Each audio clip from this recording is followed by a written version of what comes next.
Here, dankie dat ons net hierdie oggend aan U kan kom opdra. Dankie dat ons kan weet dat U God is. En Vader, ons eer U vir hierdie pragtige dag, ons eer U vir die berge wat so blou uitstaan en ons weet, U het dit gemaak. U is die een wat dit onderhou. U is die een wat geskep het. Dankie vir die voorreg om hier in die skepping te wees. Vir die voorreg om hier in die platteland te wees en U skepping elke dag te ervaar, te geniet. Ons kom vanoggend na U toe wat die Skepper God is en ons eer U. Ons prys U naam en ons verheerlik U, Vader. Ons kom na U toe in die naam van die Seun, die Here Jesus Christus. Dankie vir die Seun. Dankie vir die Heilige Gees. Dankie dat ons vanoggend kan stil raak by U en kan weet, U is God en U is waarlik God. En Vader, kom vra vir U vanoggend vir U beskerming. Kom bid dat U vir ons sal toevou met U liefde en dat U ons so sal beskerm, Vader, dat ons sal veilig voel by U. Vader, ons kom dink vanoggend aan twee van ons wat in die hospitaal was, wat operasies gehad het. Ons kom dra vir Ina en Dan so voor U op. Ons kom sit hulle op die skoot neer en ons vra dat U hulle sal toevou in U genesende hande. Ons bid dat U nou so sal genesing bring, dat U herstel sal bring, bonatuurlike herstel, Vader. Dat U so sal kom en dat U ook hulle emosies, hulle gemoed, hulle denke sal aanraak. Dat U hulle ook so sal seën in Jesus se naam. Vader, ons ander wat voor moeilike omstandighede staan, wat siektes of tekens van siektes het, kom bring ons so voor U en ons kom bid vir genesing. U is die groot geneesheer. Ons kom staan so teen hierdie siektes in Jesus se naam, teen beserings, en ons kom bring dit so voor U en ons verklaar dat U die een is wat genees. Dankie daarvoor, Vader. Ons kom hoor ook so van Daniel se kar en se dinge en ons kom bring dit voor U, Vader. Ons kom bring vir uitkoms, ons kom bid vir uitkoms. Ons kom bid dat U sal kom voorsien, Vader. Dat U herstel, dat U aan die plek sal plaas waar U wil hê sy moet wees. Dankie dat ons vanoggend ook vir haar aan U kan opdra. Vader, aan al hierdie dinge wat in ons groep gebeur, wat ons nie van weet nie, kom bring ons so voor U. Ons kom bid vir genesing en vir herstel. Dankie dat ons vir elkeen aan U kan opdra vanoggend. Maar Vader, ons kom bid vir hierdie byeenkoms, vir U woord. Ons kom bid dat U woord lewend sal wees in elkeen van ons, dat U woord uit elkeen van ons uit sal vloei, Heilige Gees, dat U woord sal oopbreek, dat uit ons sal vloei soos lewende water. Dankie dat ons vir U kan vertrou daarop. Ons kom bid ook so vir elke ander kerkbyeenkoms in hierdie vallei. Ons kom dra dit so aan U op, ons bid dat U naam maksimaal verheerlik word. Ons kom bid vir U woord wat gespreek word vanoggend, om vrug te dra, om te groei, om goeie en gesonde vrug te dra. En Vader, dankie dat ons vanoggend Suid-Afrika U kan kom opdra, ons land. Ons kom bid ook vir genesing vir ons land, Vader. Ons kom bid vir herstel. Ons kom bid vir 'n draai na U toe, 'n terugdraai na U toe. 'n Terugdraai daarna toe, dat U naam verheerlik word in hierdie land. Dat U naam groot gemaak word. Ons kom vra dit so in Jesus se naam. Ons kom vra nou so dat U hierdie oggend sal seën. Dat U by ons sal wees. In Jesus se naam. Amen.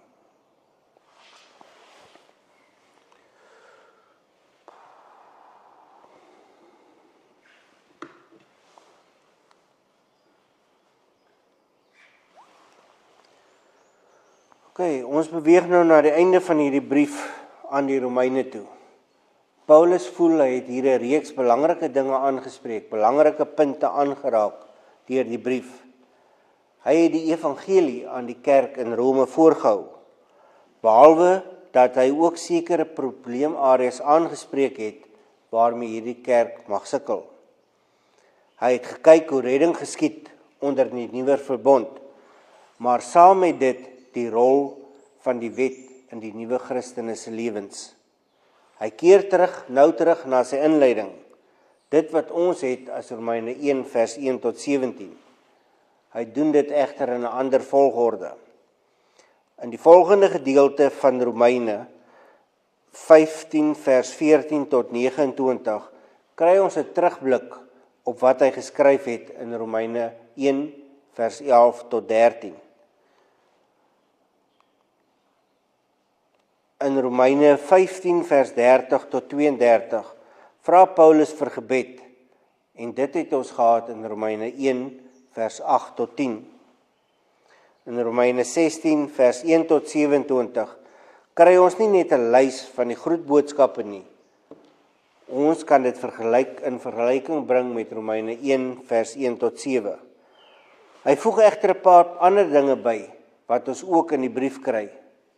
Bid vir vrede en 'n waarskuwing teen vals leraars. Wat ons hier het is Paulus se langste afsluiting van al sy briewe. Sy omstandighede regverdig hierdie lang afsluiting. Hy is nou klaar met sy 3de sendingsreis en hy is op pad Jerusalem toe met die offergawe. Hy is nou besig om te beplan aan sy volgende aksies en glo dit moet Rome en die westelike dele van die Romeinse ryk insluit. Hy weet hy kan dit nie doen met Antioch in die ooste as sy basis nie en hoop dat die kerk in Rome hom sal ondersteun en bereid sal wees om sy basis te wees. Hy brei nou uit op sy sending tot die heidene en kyk na wat hy reeds bereik het in hoofstuk 15 vers 17 tot 21. In verse 22 tot 30 beskryf hy sy volgende sendingreis en dit sluit in Rome en Spanje. Ons lees in Handelinge 20 vers 25. Ek het onder julle almal rondgegaan en die koninkryk van God verkondig, maar nou weet ek dat julle my nie weer sal sien nie. Hy het geweet dat hy nie weer na dieselfde area sal teruggaan nie. Dat hy die geldoffer Jerusalem toe vat en hoop dat dit die twee groepe bymekaar sal bring en versoening sal bring tussen hierdie twee groepe. Paulus is nie Rome toe soos hy gedink het nie. Hy het sy planne gehad. Hy was voorberei, maar God het sy planne gehad. Maak nie saak hoe ons dink dinge gaan uitwerk nie.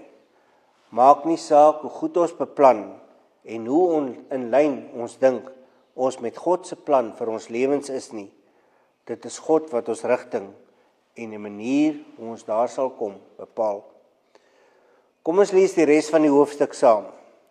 Luister of jy dit waaroor ons nou gepraat het kan raak sien in die gedeelte. Ons lees Romeine 15 vanaf vers 14. Maar broers, ek is self maar al te bewus dat julle vol goeie hoedanighede is en omvattende kennis besit, dat julle mekaar self op die regte weg kan help.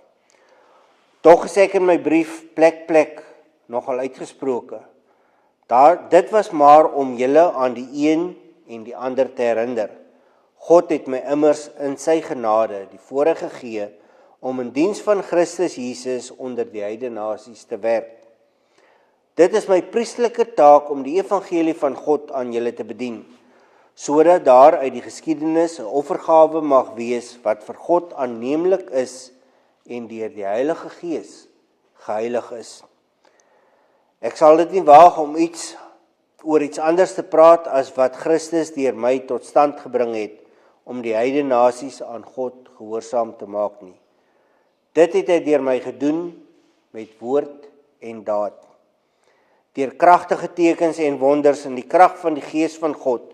En so kon ek van Jerusalem af al verder tot by Illyricum my taak om die evangelie van Christus te verkondig ten volle uitvoer. Ek het my eer daarin gestel om die evangelie te verkondig, waar die mense nog nie van Christus gehoor het nie, want ek wil nie op die fundament van iemand anders bou nie. Maar soos daar geskrywe staan, die wat nie van hom vertel is nie, sal sien, en die wat nie van hom gehoor het nie, sal verstaan. Dit is dan ook die rede waarom ek baie keer verhinder is om na julle te kom. Maar nou is daar vir my in hierdie streke nie meer 'n nuwe arbeidsveld nie, en ek koester al baie jare die begeerte om julle te besoek. As ek na Spanje toe gaan, ek hoop om julle dan op my deurreis te sien. Trouwens, ek sou graag ook eers 'n tydjie by julle wou deurbring, en dan met julle hulp verder na Spanje reis. Maar nou is ek eers op pad Jerusalem toe, met die geldige hulp van die gelowiges daar. Die gemeentes in Macedonië en Achaïe het dit naamlik goed gedink om iets by mekaar by te dra vir die armes onder die gelowiges in Jerusalem. Hulle het self so besluit, en hulle is dit buitendien ook verskuldig. Want as die gelowiges uit die Jode hulle geestelike rykdom met die heidene nasies gedeel het, is die gelowiges uit die heidene dit aan die gelowiges in die Jode verskuldig om hulle met stoffelike hulp by te staan. As ek daarmee klaar is en die volle bedrag wat ingesamel is, veilig aan hulle besorg het, sal ek by julle langs na Spanje toe reis. Ek weet dat as ek na julle toe kom, dit met die volle seën van Christus sal wees. Ek versoek julle dan dringend, broers, in die naam van ons Here Jesus Christus en op grond van die liefde van die wat van die Heilige Gees kom, stry saam met my deur vir my te bid. Dat God my veilig mag hou tussen al die ongelowiges in Judea en dat my hulp aan Jerusalem aanvaarbaar mag wees vir die gelowiges daar. En as dit die wil van God is, sal ek vol blydskap na julle toe kom en om 'n tydjie by julle te rus. God wat vrede gee, sal by julle almal wees. Amen. Nou hierdie is 'n redelike lang gedeelte, maar dit is goed voor ons begin om die hele prentjie te kry van wat Paulus hier skryf. Verse 14 tot 21 van hierdie gedeelte vorm die deel van hierdie eerste gedeelte. Paulus het nog nie hierdie kerk in Rome ontmoet nie. Hy skryf nou vir hulle 'n brief en vertel vir hulle dat hy hulle wil besoek. Dit is belangrik dat hulle nie moet dink dat hy kom en vir hulle 'n klomp opdragte wil gee en 'n klomp goed van hulle wil hê, terwyl hulle hom nie eers ken nie. Paulus wil graag 'n uitgebreide verhouding met die kerk hê. Hy wil graag hê dat hulle rondom, dat hulle hom moet ondersteun op sy volgende reise. Dis belangrik dat hulle 'n goeie verhouding het van die intrapslag af. Kom ons gaan nou deur dit als deur en ons begin by vers 14. Hy gaan begin deur hulle te komplimenteer op hulle kennis en hulle goedheid. Vers 14. My broers, ek is self maar al te bewus dat julle vol goeie hoedanighede is en omvattende kennis besit en dat julle mekaar self op die regte weg kan help. Hy begin hier deur hulle broers te noem. Vir die wat ander vertalings het, sommiges het sisters by, Amplified Classic is brothers en die Amplified sit dan sisters by. Hy komplimenteer hulle oor die wysheid in die gees wat hulle besit en ook oor die krag in hulle wandel met God. Nou sommige dink Paulus vlei hulle hier en dat dit ongegrond is. As ons egter terugkyk wat ons nou hoofstuk 14 vers 1 tot 15 vers 13 gesien het, sien ons dat Paulus hulle hier met dieselfde respek behandel wat hy die verskillende faksies in die kerk aangemoedig het om mekaar te hanteer. Is dit dan hoe ons ander kerke en ander kerke se lidmate hanteer? Hanteer ons hulle met die respek wat Paulus hier vereis. Paulus wys dan 3 dinge uit van die kerk. Eerstens, hulle is vol goeie hoedanighede. Die woord wat hy gebruik dui daarop dat hulle vriendelik en vrygewig teenoor mekaar is, maar ook op hulle eerlikheid teenoor mekaar. Tweedens, hulle is gevul met kennis. Dit verwys na die kennis van God, maar ook van die evangelie waarhede wat in die brief vervat is. Derdens, is hulle deur hulle kennis in staat om ander te onderrig in die evangelie. Onderrig was 'n baie belangrike deel in die vroeë kerk. Onderrig sluit ook in aannames en aanmoedigings om die evangelie waarhede te deel te maak van hulle lewens. Sou Paulus dit vandag oor ons kerk, oor die kerk in Suid-Afrika en oor die kerk in die wêreld kon skryf. Ons lees in Hebreërs van 'n ander groep Christene wat al ander moes onderrig het, maar wat nog nie gegroei het tot op hierdie vlak nie. Hebreërs 5 vers 12. Hoewel julle teen hierdie tyd self reeks onderrig behoort te gee, het julle weer nodig dat iemand julle in die grondwaarhede van die woord van God moet onderrig. 'n Mens moet julle met melk voed en nie met vaste kos nie. In effek sê hy vir hulle dat hulle gegroei het in die kennis van God en die evangelie, en dat dit nie net kopkennis is nie, dat hulle hierdie kennis uitleef, en dat hy hulle daarom kan vertrou om 'n lang pad saam met hom te loop. Kom ons lees vers 15 en 16. Tog is ek in my brief plek nogal uitgesproke. Dit was maar om julle aan die een en ander te herinner. God het my immers in sy genade die voorreg gegee om in diens van Christus Jesus onder die heidene nasies te werk. Dit is my priestelike taak om die evangelie van God aan julle te bedien, sodat daar uit die heidene nasies 'n offergawe mag wees wat vir God aanneemlik is en deur die Heilige Gees geheilig is. Paulus is bewus daarvan dat hy hierdie lang brief aan die kerk geskryf het en dat hy soms ernstige dinge bespreek het. Hy wil ook vir hulle wys dat hy bewus is daarvan. Hy erken dat hy op sommige plekke nogal uitgesproke was en dat dele van die kerk aanstoot kon neem daaroor. Hy wil seker maak dat hulle verstaan dat dit wat hy geskryf het deur die genade van God onder leiding van die Heilige Gees geskryf is. Die doel van dit alles is om die Romeinse kerk weer eens bewus te maak van die waarhede rondom die evangelie, soos dit van toepassing is op die Romeinse kerk. Ons as mense het selektiewe geheue. Dit was ook so in die gedeelte van die sterk en die swak gelowiges. Hulle het geweet hoe om mekaar in dit alles te hanteer, maar in die hitte van die oomblik het hulle daarvan vergeet. Paulus moes hulle aanmoedig om weer hierdie beginsel op te neem en om dit uit te leef. Ons almal moet van tyd tot tyd weer herinner word aan 'n paar basiese beginsels.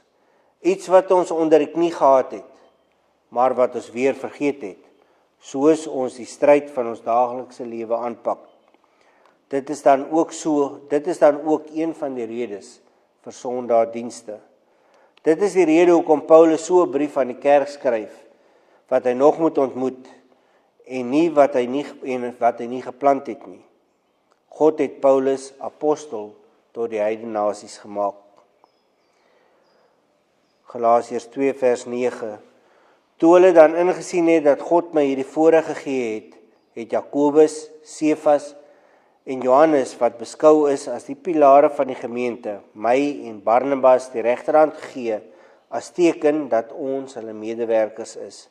Ons het ooreengekom dat hulle die evangelie aan die Jode sou verkondig, maar ons aan die nie-Jode. Hy gebruik in die gedeelte egter nie die woord apostel nie, maar priester of in Engels minister.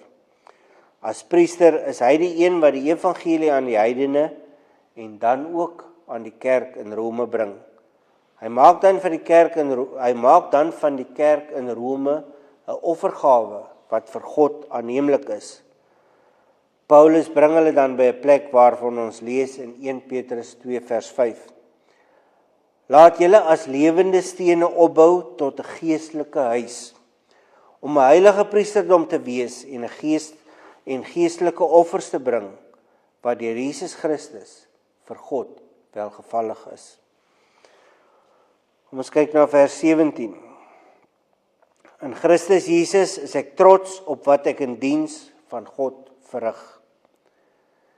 Die selfversekerheid waarmee Paulus hierdie brief skryf, sy oorsprong is nie in homself of in sy prestasies nie. Dit gaan oor God se roeping op sy lewe. Om te spog in ons eie vermoëns en wat ons reg gekry het is verkeerd, maar om te spog in wat ons in Christus doen, is nie verkeerd nie. Ons fokus moet wees op dit wat ons deur Christus Jesus doen.